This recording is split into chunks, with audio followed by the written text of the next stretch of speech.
And good morning. Welcome to a special election preview episode of the Debrief Podcast here on FingerLakes1.com. I'm Josh Durso, joined in studio this week by Ted Baker of Finger Lakes News Radio, Jackie Augustine, co-creator of and host of this awesome podcast, and also Gabe Pietrorazio. He is the awesome intern that's been leading all sorts of local coverage in the Geneva area, the races in Geneva, and the city of Geneva. We have a lot to talk about today. A lot of interesting storylines that have popped up, a lot of interesting races. Let's get the small stuff out of the way first, though. Has anybody early voted yet? No, anybody? I'm an in-person day of guy. You're Me day too. of. Really? Yeah, I feel like I love the idea of early voting, and I think it's great. I'm glad that people have that option because I can't tell you how many people the day after election say, "Oh, that was yesterday. Oh, I'm sorry, I was working, I forgot." So now there's plenty of reason to get out there and vote. But call me old-fashioned. I like election day. I like the feeling, taking the kids in, voting. Sometimes getting the sticker. Geneva's been a lot better about having stickers now, but for a few years there weren't any stickers not at my polling place. The heck with a sticker. I want to give me a pin.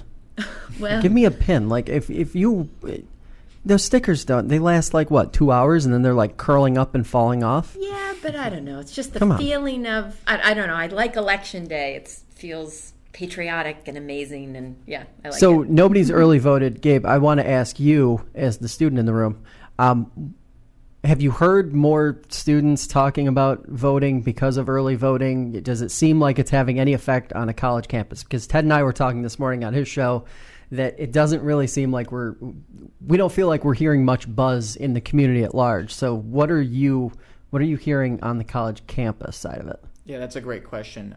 For me, at least, I voted already back home in the state of Connecticut, where I'm from, and I cast my early ballot, absentee ballot. But as for the campus community, there's organizations on campus that deal with directly voting registration with the community. It doesn't seem like that there's been much traction there. Usually, it's the 4-year races that are most prominent among student voters.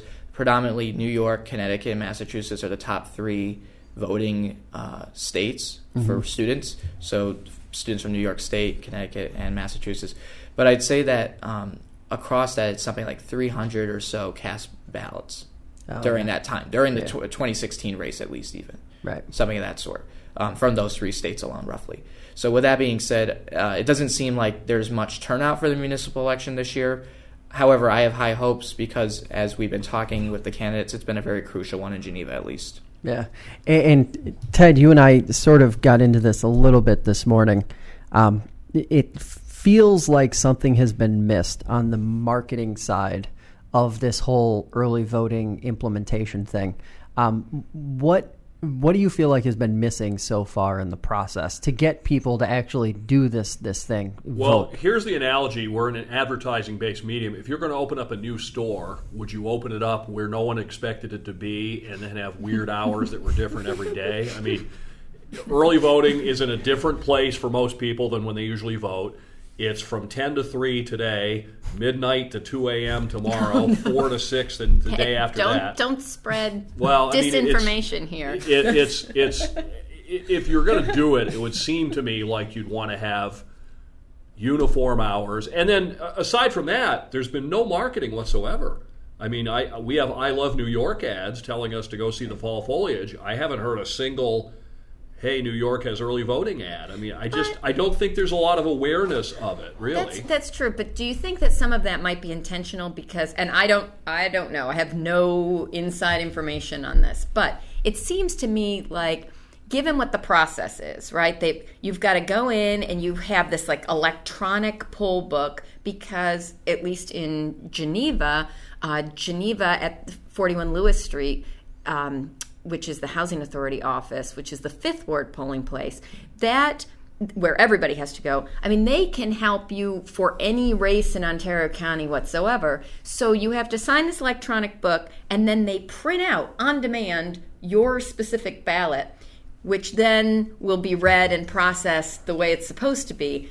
I would think that sounds a little complicated to me, a lot different than what's been done before in terms of even having familiarity between poll workers and the voters coming in. So maybe this is an intentionally soft opening, to use your store analogy, to kind of work out the kinks so that next election cycle it can be more regular, more publicized, once they are absolutely sure that things are going to run smoothly the way they're expecting them to. Well, I guess my other question is, why don't we just use the absentee process that's already in place and let anybody who wants to get a mail-in ballot starting however far out you want and do it that way? There's already that system in place.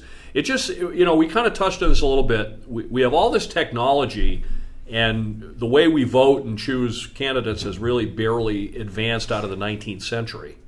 I agree with that, but I don't mean to be the naysayer here, but no, I agree with you that absentee ballots provide a good format for that. However, recently I have come to realize that the absentee ballot process itself has a little room for maneuvering that I'm not comfortable with. So, for example, it's very easy for candidates to go to an assisted living facility where people have received absentee ballots and help them fill those ballots out, which to me is electioneering. You're not allowed to accompany people to the polling place, yet there's no problem with candidates directly helping residents of an assisted living and maybe even filming that, cast a ballot. That to me is problematic. So I think if we were to move to that system for early voting, what you would see is a lot of candidates showing up at your door and asking if they can help you vote. That to me, I don't think we should be voting from our living rooms. That I do like the idea that you present yourself in person. Okay, see, I agree. Absentee ballots are not early voting. You have to, if that method is going to be the method of choice, you have to completely overhaul what it is. You have to change the name. You have to do everything about it. And this whole idea, and I heard a lot of Republicans say this while this was being discussed at the state level, is, well, we already have an early voting system. It's called absentee ballots. And it's like, no, it's not the same thing. Right. No, because I looked at, the requirements are pretty specific. Right. You can't. Technically, I suppose you could probably request a ballot. Almost anybody in a practical sense who wanted to could, but legally you're only supposed to do that under exact circumstances. Exactly. When you can't make it to the polls. Right. But then, to take that a step further, I said, when we were talking this morning, I said, I would love to see a scenario where it's even easier. Like, if you're really going to talk about making it easier to vote, let's actually make it easier to vote. Opening the polls up 10 days earlier without having any marketing attached to it, or without taking any steps, frankly, to allow voters to get more educated about the candidates or anything else along those lines. I even think that there needs to be like a technological component to this. Gabe, as on college campuses, think about how many more students would or could vote if there were basically like a satellite system in place where students could vote from their own campus for the place where they're actually registered to vote. Or, God forbid, you just don't have to go to a specific place. If you are commuting between two communities or whatever the case may be, can we just take the technology that clearly exists already and apply it to this really archaic process? And I understand you want to maintain integrity, and there's a little bit of what feels to me like there's this appreciation, I guess, or love for what voting is and its principle and what it was, and going to the polling place. And you're smirking right now because I can see you're thinking like me of polling places on election day. Yeah. And for people like us in this room, that's something. But for the average person who's just quickly going in, maybe they did a little bit of reading about the candidates before they showed up. They're just going through a process. They should play patriotic music at the polling places, really. It should be a thing. Well, and it's interesting. You talk about the technological aspect. We trust our money. Mm-hmm. Most of us get our paycheck direct deposited into the bank. We have automatic payments. All this stuff happens. but we don't trust that for voting, I think partly because some of the questions that were raised in the last presidential election.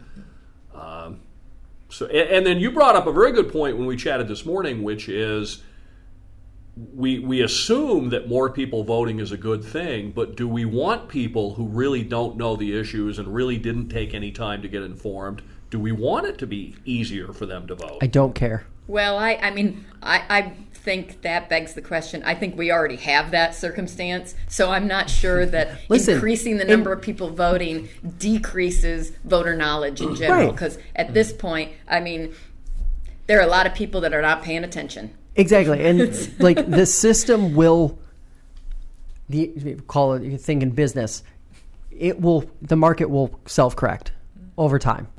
People will get sick of ill-equipped folks who are in government, and eventually, it may take a few cycles. Jackie, it's not going to happen as fast as you want it to. Maybe not in our lifetimes. Eventually, it will work out. And if you are going to go down the road of you need to be informed to vote, there you go.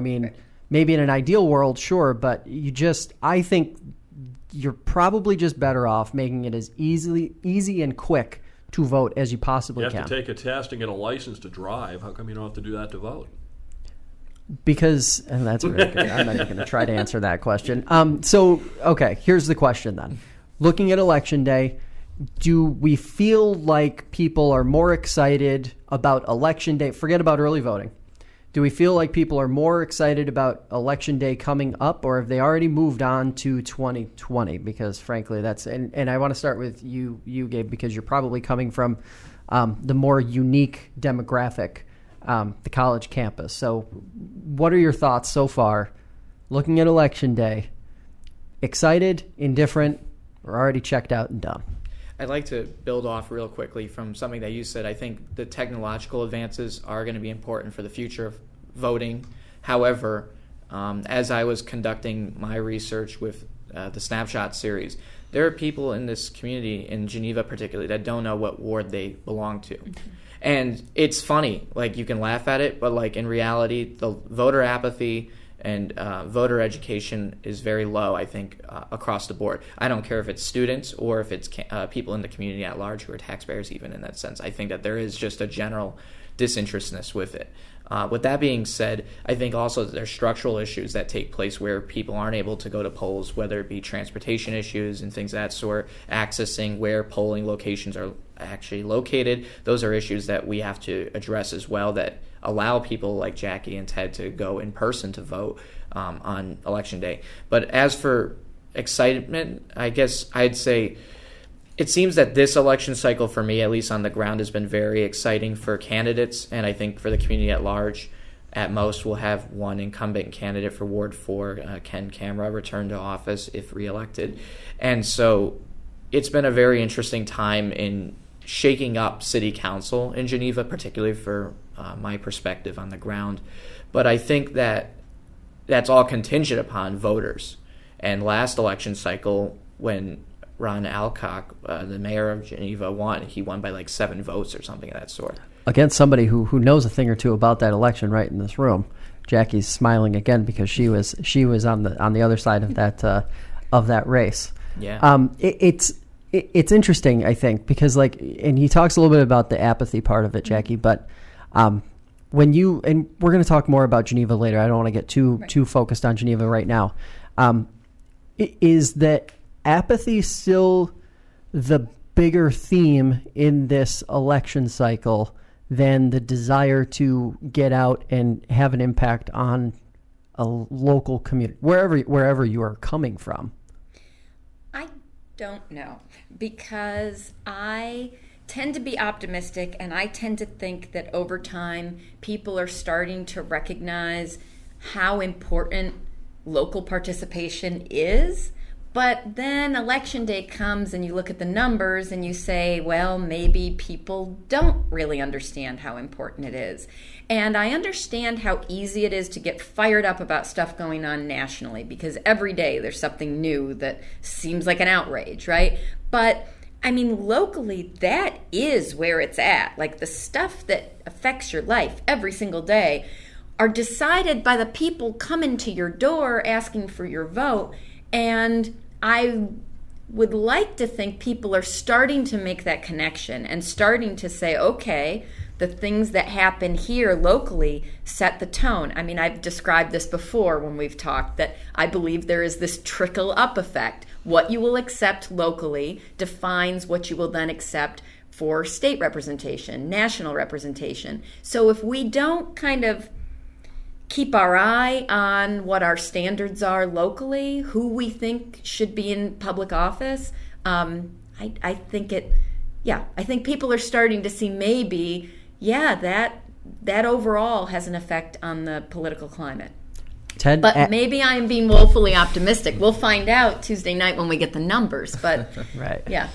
Ted, apathy or desire to make community better, which is the bigger theme right now?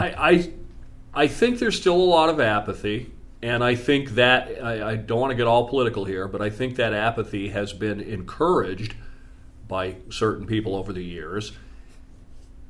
I have a philosophy that I developed many years ago, which is that nothing's allowed to happen in this world unless it benefits somebody. So who does apathy benefit? It benefits the people in power. And the more apathetic voters are, the easier it is to get things done without them. So now we need to make it easier for people to vote. There's no doubt about that. I can go to the polls because I work an early morning shift and I get home from work at 12:30 in the afternoon. But if you're a 9 to 5 worker, and I don't know what time do the polls close, 8 or 9? Usually 9, yeah. So if it's 9, you get out of work, you get home, you deal with the kids, you have supper, and now it's 7 o'clock, and you go, do I really want to do this? And does it's it really usually raining. matter? Right. And you feel like your vote doesn't count. So, but there's something to what Jackie says too, because I think there does seem to be a growing awareness that people power can work. I mean, we see instances around the country and around the world where people are able to make change. So I think maybe I don't think your optimism is unfounded. Oh, yay. Good. I never hear that. So thank you. Let's squash some optimism right now and talk about political ads. We'll start with the big item first, and then we'll get into the local example that was generating a little bit of buzz the last couple of weeks. Twitter announced this week that they are banning political ads effective around the 20th of November. Jack Dorsey announced that, Twitter CEO, in a series of tweets. Good, bad, indifferent, and my question, particularly for you, Ted, is because we've talked about social media before. Is Facebook next, or is Facebook and Instagram and even YouTube? I've seen political ads on YouTube, which is really annoying. Are the other platforms next to have to make that move?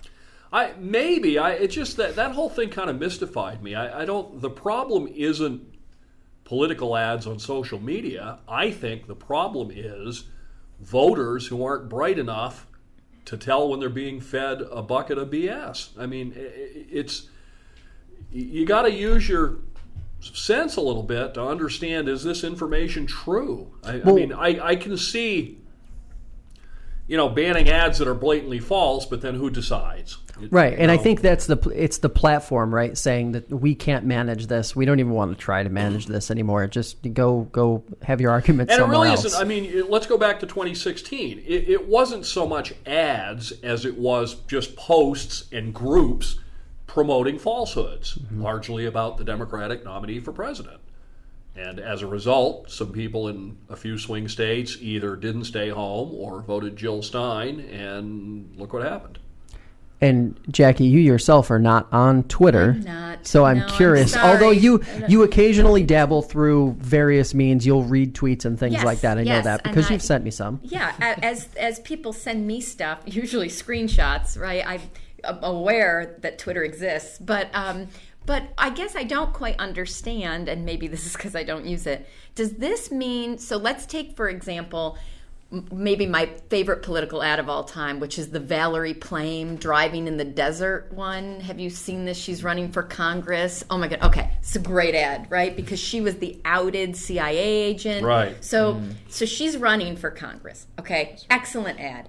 If I wanted to share that ad on Twitter, could I not tweet a link to that ad? Yes. Or is it simple? Oh, I couldn't.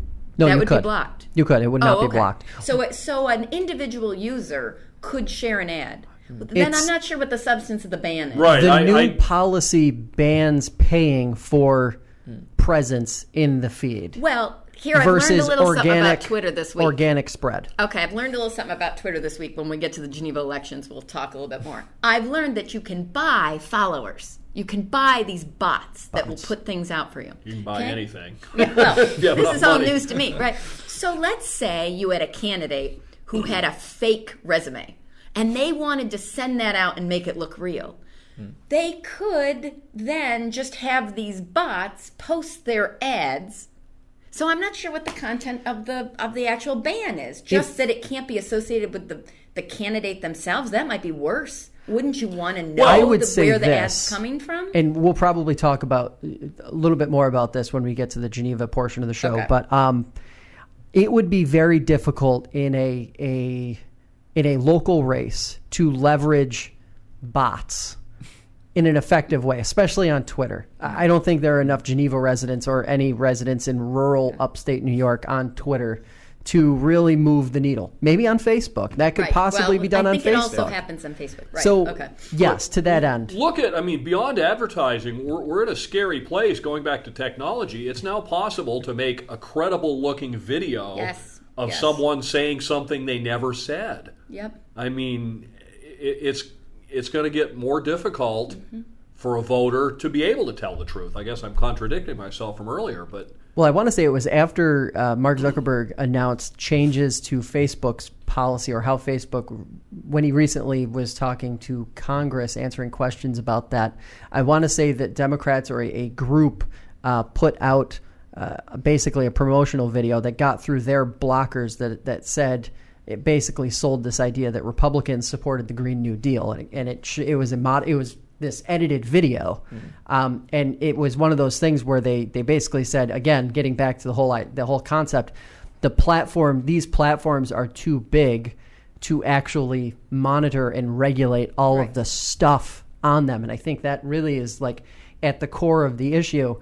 And a big reason why I feel like, when you're talking about advertising around a political campaign, it's really easy to be attracted to Facebook or to Twitter or to these social platforms where you can spend a couple dollars and reach, what Facebook calls a really condensed audience. But at the end of the day, your local media outlets are where the real audience is. Right. And, it's not to pat like anybody in the media on the back. That's just a simple fact. Like the people who are on social media it's not the same audience as what's actually reading the newspaper or on Finger Lakes One or listening to the radio on their commute. It's not the same.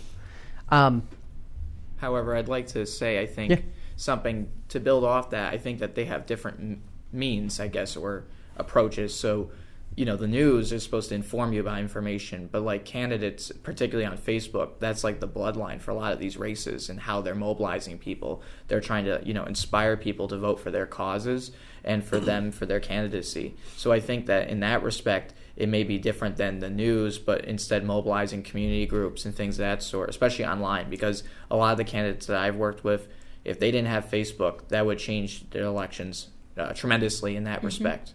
And I think that in that area, building coalitions online through their messaging, through their ads, and even photos that they create of themselves with the general backdrop and red, white, and blue. They post that as a photo, but they skirt essentially advertising in that sense too. So I think that there's different means at play versus like social media and then like the actual like media industry or like news industry that you're also talking about as well. I think the overall issue here is that we like to think that when people go to the polls, they're voting based on factual information. This candidate believes this candidate believes this, my beliefs are more in line with A, so I'll vote for A.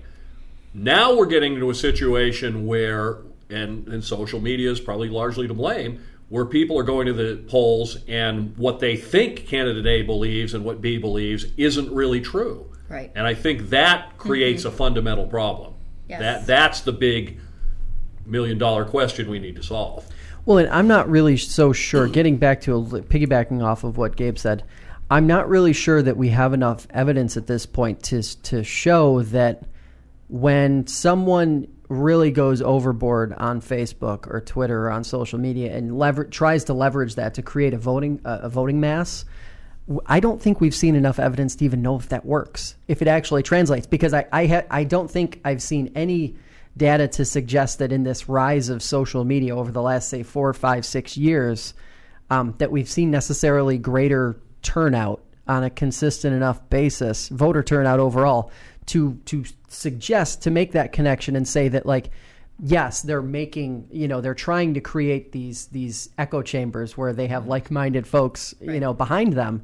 But how many of those people are actually turning out and voting, and how effective is that? Like, it's, on the strategy side from a campaign, I would hate to be putting all of my eggs in that basket. I understand what you're saying, but also keep in mind, too, going back to the 2016 presidential election, it's not just about who you get to go out, but who you get to stay home.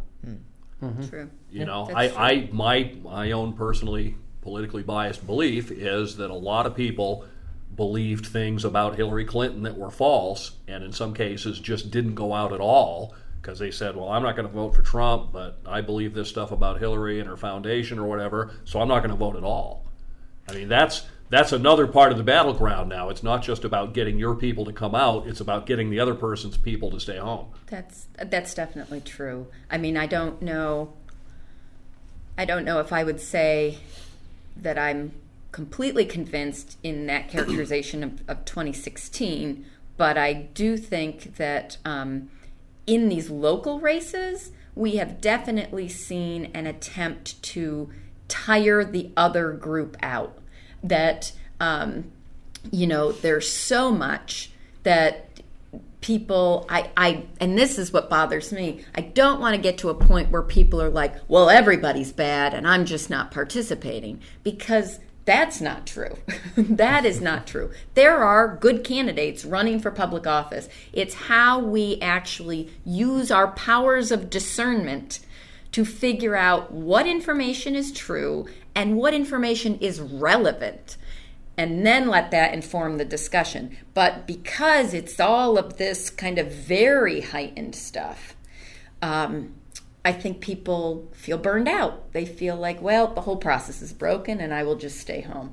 So I don't even know if it's so much that they sour on a particular candidate as they do just get frustrated with the process in general. Well, and I think that's part of the reason why I think it is in social media platforms' best interest to just get away from political ads altogether, because I think that it tires people out of the platform more than it does the actual act of voting in the long term. That is true. You see a lot of people saying, I need to take a time out from Facebook right now because things are getting crazy. You only vote once a year. Right. I mean, in the best case scenario, most people are on Facebook every day or multiple times every day. So it's like, what are they gonna break with first? It's gonna be Facebook. I don't know, this goes back to that broader point of what are we gonna do moving forward to get more people engaged and voting and involved in their local community and their government. And I'm not sure what the answer is, and I don't think any of the things that we've seen happen over the last 6 to 8 years suggest that there's any, sort of magic solution in social media and creating these groups or coalitions or anything else. It has to be something totally out of the realm. But since we're talking about political ads, to that end, there have been a couple of controversial mailers that have gone out over the last, we'll say 3 to 4 weeks in Seneca Falls. There's been a lot of discussion about dark money in the race for town supervisor in Seneca Falls, and we are going to talk more about Seneca Falls later in the program because there are a few interesting races. But when it comes to these mailers, which, as Gabe and I were talking coming on, mailers are the most expensive form of campaigning that anyone can do. What does it say about the system when we hear numbers like $50,000 being spent on local races in a town like Seneca Falls? Is it one of those scenarios where we need to reset the whole system, or is this a Seneca Falls issue, or somewhere in between? Ted? Well, it's an issue about somebody thinking it's worth spending that money. So, I mean, that's why I go back, and it's like Jackie was saying, that the overall issue of apathy, I think, is encouraged by those who are in power or want to have power. It's a lot easier to win an election if you only have to have 200 votes to do it than if it takes 2,000 because everybody's turning out. I mean, it's there, and then we have all the free speech issues. You know, I mean, if I were king of America for a day, I'd ban negative advertising. I would make it a rule that you cannot mention your opponent or the other side. That drives me nuts. You run a negative ad, I will not vote for you. If you're telling me the reason I should vote for you is because the other guy's no good, that doesn't say anything good about you. But obviously, there are a lot of people with a lot of money who want to have a seat at the table. And so they're going to spend it as long as we allow them to. And the Supreme Court has said that money is speech, so they can.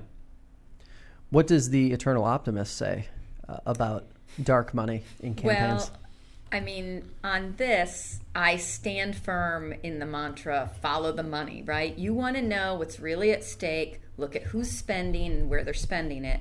And, I mean, in every local race, and, you know, I wrote a couple columns about this back during the assembly race.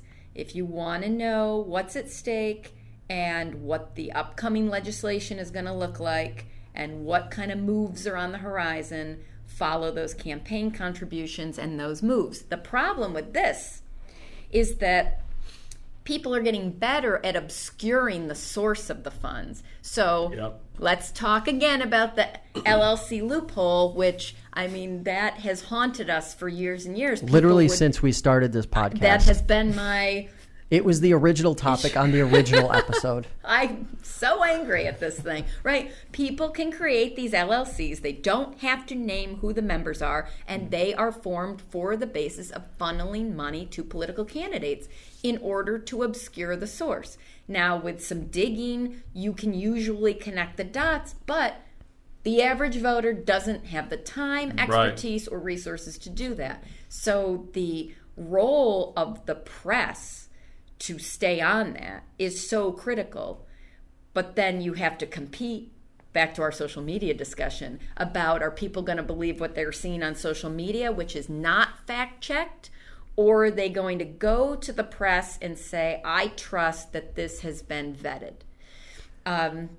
So yeah, I mean, Seneca Falls, if anybody had any question that the landfill plans to be here forever, I think that mailer settled the topic, right? Like, we know they do not want to leave. They don't want to be closed. They don't want to change the way they're doing business. They want to expand.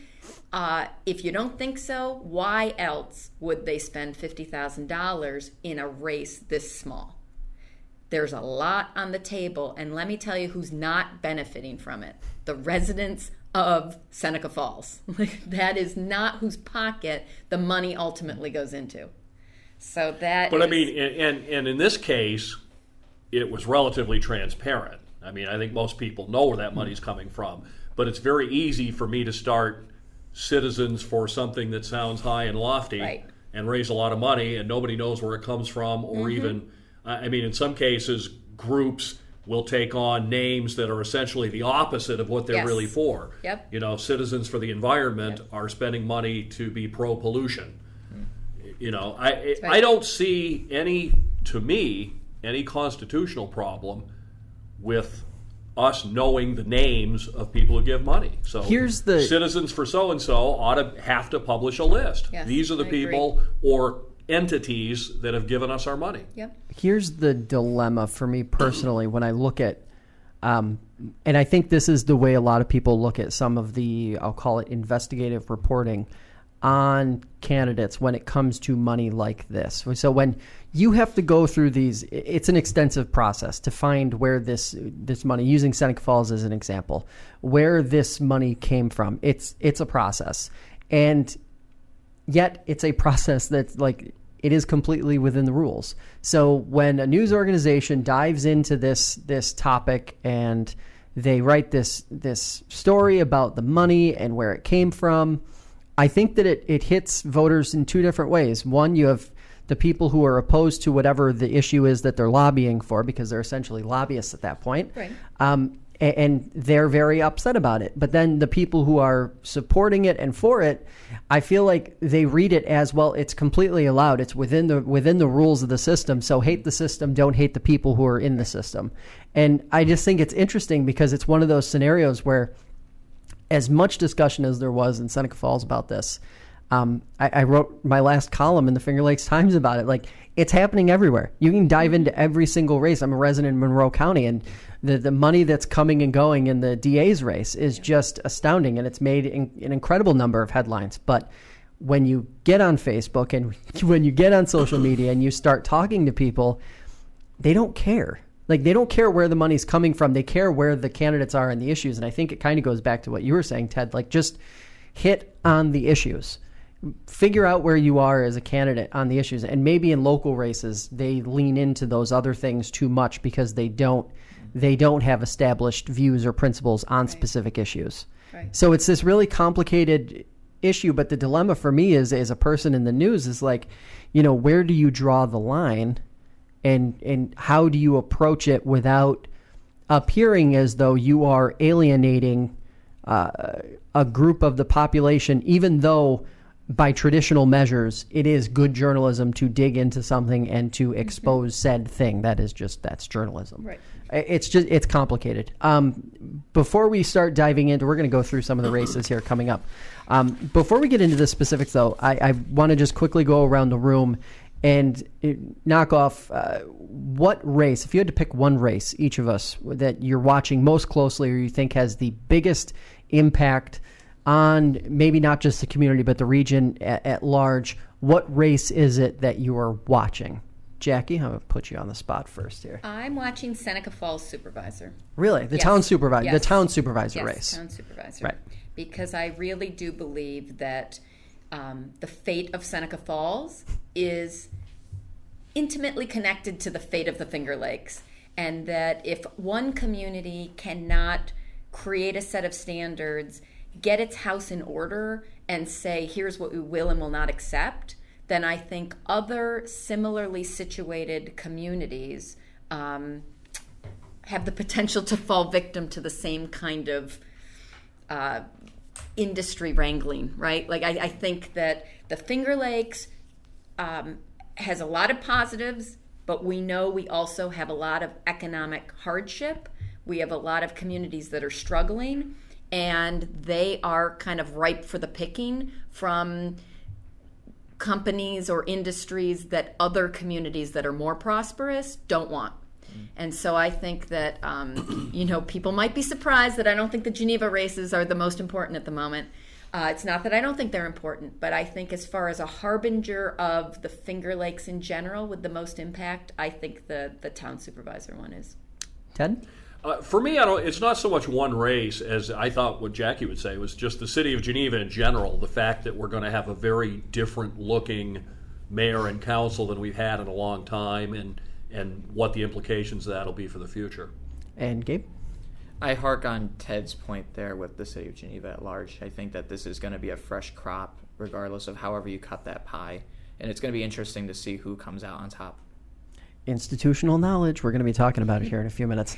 So one of the things that I wanted to throw at you guys and just get a quick reaction from was actually every year I create a spreadsheet. It's one of the fun little things that I do here in my role, and it has every race that in our 9-county viewing area, and there were this year basically more than 135 uncontested races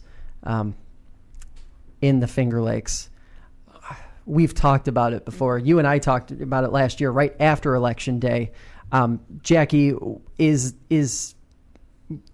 do we have to pick? Is it getting people out to vote or getting people involved in local politics, or what is it? Because it absolutely amazed me that there were so many races that were uncontested, and we're not talking about like town clerk, highway superintendent. Fun fact, highway superintendent, actually some of the most competitive races this year are on who's going to be paving the freaking roads. Just to me, that's crazy. Yeah. A lot of Opponent couldn't drive a uncontested dump truck to save his life. yeah, a lot of uncontested supervisor races and town council races, and that's where the decisions are being made. So what's the, if there's a solution, what is it? What does it even look like? Or where do we start, I guess? Yeah, I mean, I wish I had a solution. It's interesting because my last column was about how we need to be thinking of these races as hiring people for positions instead of patting people on the back because we like them. Like, it's not homecoming king. It is actual, like, decision maker that we're looking for. And, I actually got some responses to that, and some responses about these uncontested races. Like, what's a person to do if we're trying to hire somebody and we only have one candidate? So one of the things I have been encouraging people to do is don't stay home, still go and vote. Even if you're submitting a blank ballot, that gets registered. Even if you're submitting a ballot with write-ins that say none, or I'd appreciate another choice, or why can't we get more people to run? Those things do get registered. And eventually, I think people will start paying attention to that people are dissatisfied that there isn't more participation. But on the other hand, I do think locally, politically active people need to do a better job of telling their neighbors, friends, civic organizations, other groups in the community why these positions matter. Because if you only have one person turning out, you either have a person that just everybody loves. I mean, I think about all the times like Ellen Palomini in Canandaigua kind of ran unopposed or nominally opposed, right? Minimally opposed. But, it's either because you've got someone everybody loves or because people just don't understand why it matters.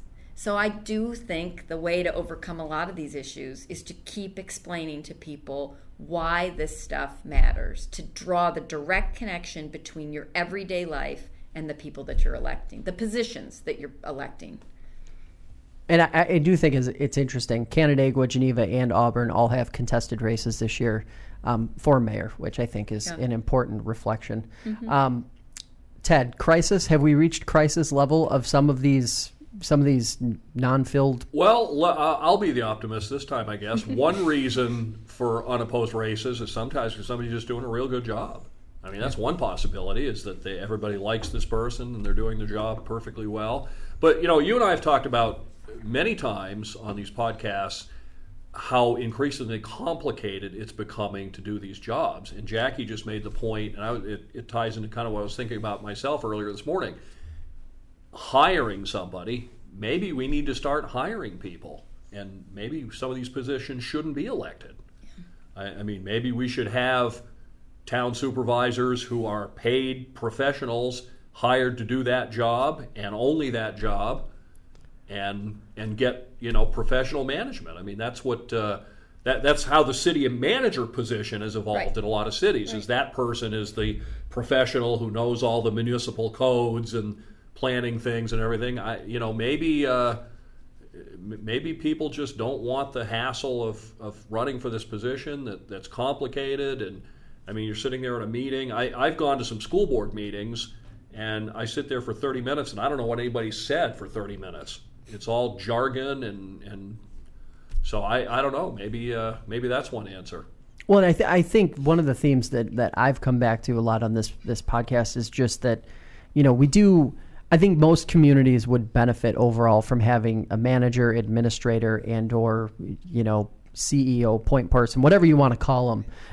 It just makes for better. It makes for better operating government. It lets the legislators focus on legislating, and it allows the person who is actually there 40 hours a week to be there and also be accountable afterwards to those legislators for the work that they do. I don't know that I know, like, in Tompkins County, they had talked briefly, debated the idea of moving the sheriff's position to an appointed one. Mm-hmm. I do think, and I believe it was you, Jackie, who said before that it might maybe be a slippery slope if we start going that direction where you're appointing people to positions. And the more I think about it, the more I kind of agree. I'm not really sure there's a totally objective way to navigate that process. I do think that there is, because there are some, we have to be able to separate what's policy and what's administration. And in some of the towns that have a town supervisor who is both the legislator and the administrator, that is a huge job. Now, City of Geneva has a city manager form of government. I can't imagine having a full-time mayor having to not only set policy, but then do the day-to-day administration of that policy given the size of the staff, right? Yeah. You would not have a well-functioning city, at least just based on historically some of the people who've come out for mayor in the past are trying to do both of those things. Those are different skill sets. Policy making and actual management are two different skill sets, and I think sometimes people think it's going to be easy, or on the other hand, when people don't come out, it's because they think it's too overwhelming, and I think there is a way to parse those two out. I've never understood the policy making of a sheriff's position. Like, doesn't the county legislature or the county board of supervisors kind of set policy in terms of law enforcement, like what things are going to be the priorities?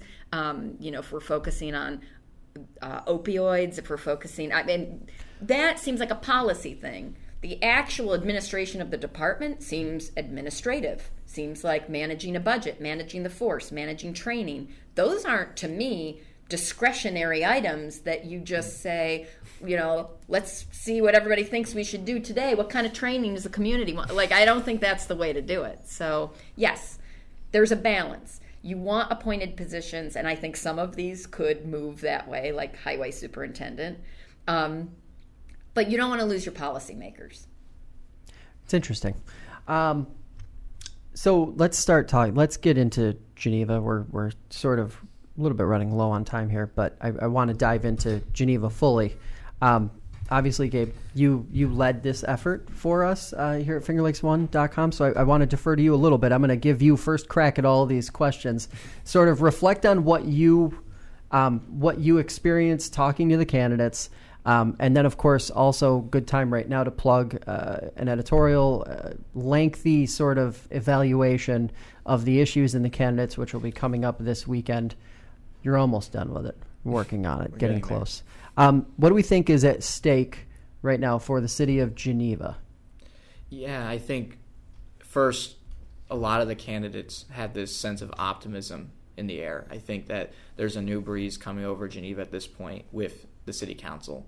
There's so much openness to this race. I think that the democratization of candidates and the candidate pool has really been reflective of who's running in this election from wards 1 through 6, and then the mayor and the at-large councilors. I see that in the future, it'll be interesting to see how this shakes out to policy, when the election ends in November 5th, past that time. But I will say now, at least, that there's a lot of optimism among candidates. They seem eager to work on behalf of the city, and they want to rebuild public trust and public credibility with city council following the Foundry incidents and issues pertaining to the Geneva Police Department, things of that sort. On the whole, it seems that there's a lot of sentiment to develop that and to rebuild trust with the community, because there's been a disconnect. And as Jackie was saying, there's civil disconnect as well in the sense of activism and mobilization in the community at large. So those are some of the things that I was circulating with in my mind after speaking with them. To that end, and sort of piggybacking off that, and I want everybody to jump in on this one because it's been a topic we've gotten into before, institutional knowledge is likely going to be lost to some degree. It's just a matter of to what degree, I guess, now. Were you getting a sense of that as you interviewed all of the candidates for these positions? Were you getting a sense that that was something that was on their mind, or was that optimism sort of just forging ahead no matter what? Yeah, I think that there's a large disparity among candidates with knowledge and people who have, let's say, political experience, if you will. I think that there's a large disparity. You have candidates who are running who have served as former mayors in this race, and you have people who have served on city council multiple terms, and people who are currently serving on city council. So, and then you have candidates who are new, who are fresh and green to this process. So there's a lot of optimism, I think, that's spilling over even onto more established candidates, but also incumbents in many ways, from the more mobile activist kind of candidates that we are seeing in this election. But I will say that institutional knowledge-wise, on certain policy issues, as I said before, that it varies. There's a wealth of knowledge in there, and there's also gaps in that knowledge. Mm-hmm.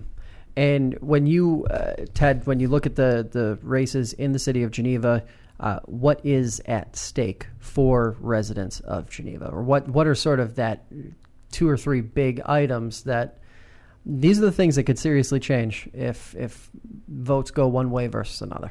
Well, I think the sense I get is that a lot of people feel like it isn't everybody's Geneva, that the poorer residents or the minority residents, for example, the $10 million comes down and it gets spent on kind of shiny headline type projects and not on feeding people who are hungry or housing people who don't have houses.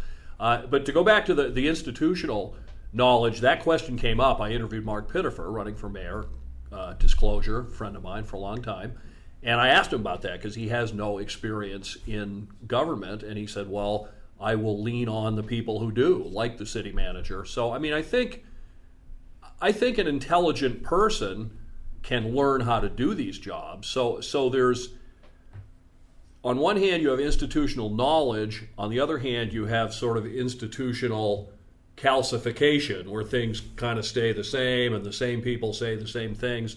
So I don't think it's necessarily a bad thing to have that kind of sea change come through. I mean, that's why I said that's what I'm watching. I think it'll be interesting to see if all this new breed that says we're going to do everything differently, will they really, or will they be co-opted into doing the same things the same way? You know, that's the pressure you resist when you come in from the outside, is somebody putting their arm around you. You just listen to me, and I'll tell you what to do, and you'll be all right. Jackie's nodding. You know what I mean? Yep, that's the risk. What says you, Jackie? That is the risk. What's at stake for voters in Geneva, and what is sort of the risk reward, I guess, between the institutional knowledge versus getting some new people in there with different ideas and things like that? Well, we're definitely going to get new people one way or another, right? We only have 2 people with experience with the current council that are potentially coming back. Here's, I guess, what has disturbed me the most about the Geneva race. People feel like Geneva overall has been trending in a positive direction. Granted, the past 4 years, I feel there's been a little bit of a stall, because I don't think that this most recent council has been the most dynamic, effective council. The gains we've made in the past 4 years have almost entirely been the doing of staff. The public relations, the public trust has largely been eroded by the existing council, both through the Foundry issue and limiting public comment, making it very onerous to address people, not responding to people's questions. This council has definitely helped to build a wall, if you will, between themselves and the public. However, what people I don't think understand, and I guess it's frustrating for me because I feel like coming on to council at the beginning of this change, there's a lot of really technical, policy-driven decisions that your council has to make to prevent it from being just a staff show in perpetuity. So this idea that you can come in and rely on staff is part of the problem we had to get out of 20 years ago, right? This inversion of power where it is the paid, hired, full-time people calling the shots, and council is just rubber stamping everything. You do need an engaged council, but you don't just need a friendly council. You need a policy-oriented council. You need a council who understands how one thing you decide shapes 4 other things that are going to happen in the community. My concern is that there has been a lot of broad, sweeping talk about lakefront, about affordable housing, about everybody getting along, without any details about how you make that happen and what are the institutional levers that need to be pulled to make that happen. So, like I said, I wrote a column about Mark's cousin. I have a concern about a mayoral candidate, not that you can't be a good mayor if you've never been in city government before, but to have never attended a meeting, even when you're running for the office, concerns me. That doesn't show a desire to learn how to be effective, how to make the things you want to happen. But I think, Steve Valentino, in my opinion, I haven't always agreed with him, but he, in my opinion, gets it and sees where things have changed for the better and where things have started to go wrong. But that's we'll see how that goes. The full council, how that shakes out, is going to be very interesting. Well, let's get right into that then. When you look at all of the races in total, what are some of your big concerns when you start to look down at individual races and look at and think about what the city council could potentially be comprised of? Well, let me start with the positives. The positives, in my view, are you have many people who have been active, either attending meetings, paying attention to what's going on, being active in the community. That's excellent. You also have many candidates who have completed some of these budget academies or police academies or other opportunities that the city has instituted to help residents be more engaged. That's excellent. That will eliminate the learning curve to a great extent. That is great. As people probably know, I am incredibly concerned about the at-large race.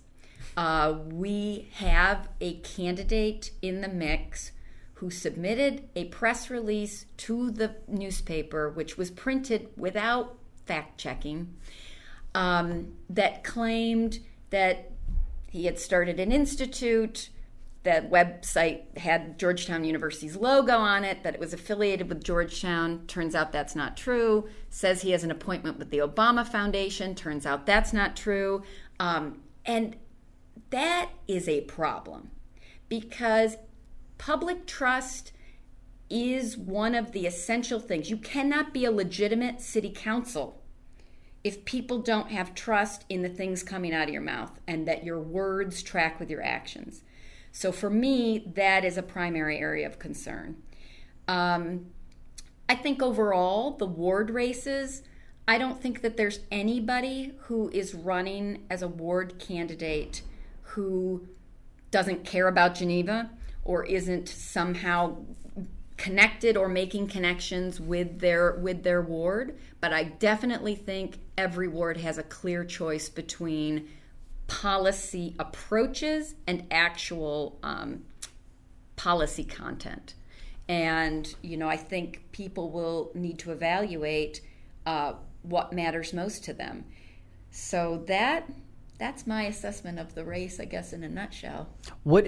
Ted, when you look at the races in the city, are you watching more closely the ward races, the at-large race? Are you watching the mayoral race most specifically?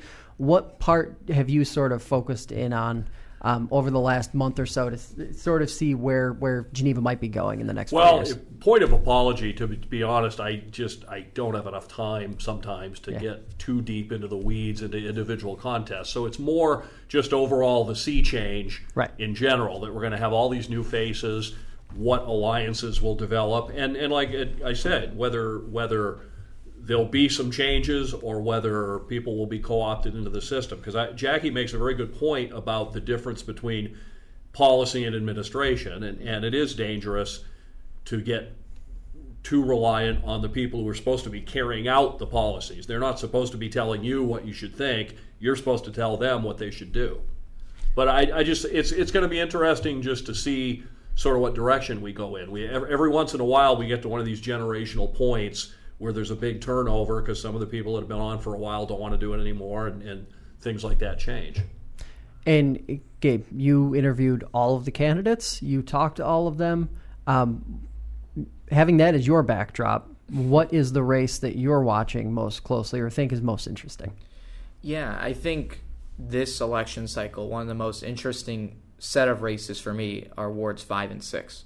I think that Wards 5 and 6 in the public discourse have really gained a lot of notoriety in that sense versus previous elections where Wards 5 and 6 haven't been prioritized. I think all the candidates, Pruitt and Akins, particularly for Ward 6, and then Salamandra and Hausel for Wards 5, both are making claims to the city and have really interesting ways and approaches to address certain issues that they see in their communities. Aside from Wards 5 and 6, Wards 1 really address issues pertinent to Ward 1. But other than that, Wards 2, 3, and 4 really don't necessarily have any issues that are of major importance, let's say, to their constituents in that region. So I think Wards 1, 5, and 6 particularly are the most interesting for me because of their regional specific issues that they're trying to advocate for on issues of housing accessibility, food accessibility, lakefront access, and things of that sort. And it's interesting, one of my observations of the races in Geneva and Ontario County in general compared to Seneca Falls and Seneca County, and this is where I wanted to tie all of this together, tie all of these races together. In Seneca Falls, we have a town supervisor race and county supervisor race, two of them, which are largely dominated by the future of the landfill. In Ontario County, you have a landfill that seems to draw more complaints than Seneca Meadows does. And yet it has been almost absent from every race. And Gabe, I know you had sent over some notes and you were looking at the Geneva races, but I was shocked at looking at the county races, how there's no attention to this being played. How is that possible, or what does that contrast say, Jackie, about these races in general? I think it says a lot about money. A lot of communities outside of the city of Geneva benefit from the landfill, and I think they are reluctant to rock the boat. I think that's unfortunate. I would say that is not doing their jobs, but that is the risk, and I think you see that in Seneca County. You see that in the town of Seneca Falls. If you don't have a plan to wean yourself from reliance on that revenue, then you are always going to be shaped by worries of, let's not make them upset, let's not make them go away, which, let me just tell everybody, I don't think this is some big secret. There aren't a lot of other, like getting a new permit to operate a landfill is not an easy thing. So the idea that somehow we have to keep these behemoths happy, otherwise they're going to storm off and take their marbles elsewhere, they can't even if they wanted to. They'll pick up all the garbage and they'll just go somewhere else. Right. They will. Well, they will not. Fine. Right. And that's the thing. I think we need to see communities get empowered to say, actually, we have something to say here. We have a stake in what's going on, and we understand you're kind of just as stuck here as we are stuck with you. So let's actually figure out a sensible policy for this. So that's what I think is going on in Ontario County. I don't think the other communities get that. I think they're just kind of happy going along to get along, and it's unfortunate. So the city of Geneva has woken up to that.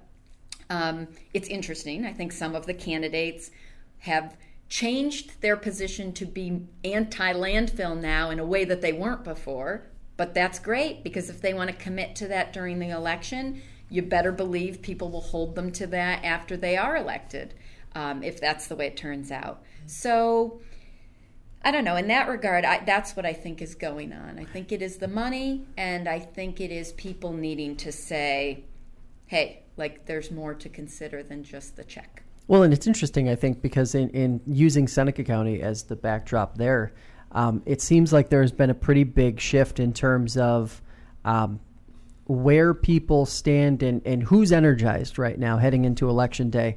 The Seneca County Board of Supervisors could, in theory, take on a much different appearance after Election Day and come January 1st. There could be a scenario where Democrats have closer to an equal say in terms of elected representatives than they ever have before, at least in the last 10 years or so. So compared to Republicans, so I think that's kind of where just to me though, it doesn't add up. I don't understand how it can go that unchecked when it's not like the Ontario County landfill is hiding. It's right there. It's right there on 5 and 20.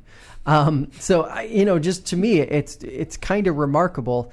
And Ted, I'm curious your perspective on that difference. Is that how it shakes out in local communities? I think the difference, there's a couple of differences. For one thing, Seneca County is a very much smaller population county than Ontario, and Seneca Meadows is right smack in the middle of the population center. It sits right between Waterloo and Seneca Falls. It's right off the thruway. On the other hand, Ontario County, if you're in Canandaigua or Farmington, what do you care about the Ontario County landfill unless the wind's really blowing hard that way? I mean, it's so I think as a county-wide issue, it's just a lot of it's geography. And then also in Seneca County, I think it's maybe struggling a little more economically. So it's like what Jackie says, that promise of jobs. Every time somebody opposes something on environmental grounds, the response is, well, what about the jobs? So I think with all the growth that you see in Western Ontario County, in Victor and Farmington and the outskirts of Canandaigua, I don't think they need it quite as much. So I just don't think it's a lot of it's just geography. I mean, if the Ontario County landfill were right in the middle of Geneva, it would be a bigger issue. Then kind of it sits away from any of the real population centers. I mean, it's close to Geneva, but it's not like Seneca Meadows, which is, boom, right in the middle of Waterloo and Seneca Falls. And one last question for everybody before we get out of here. One last thing that we're watching for Election Day. What is the thing that you're watching most closely between now and Election Day? I'll go first.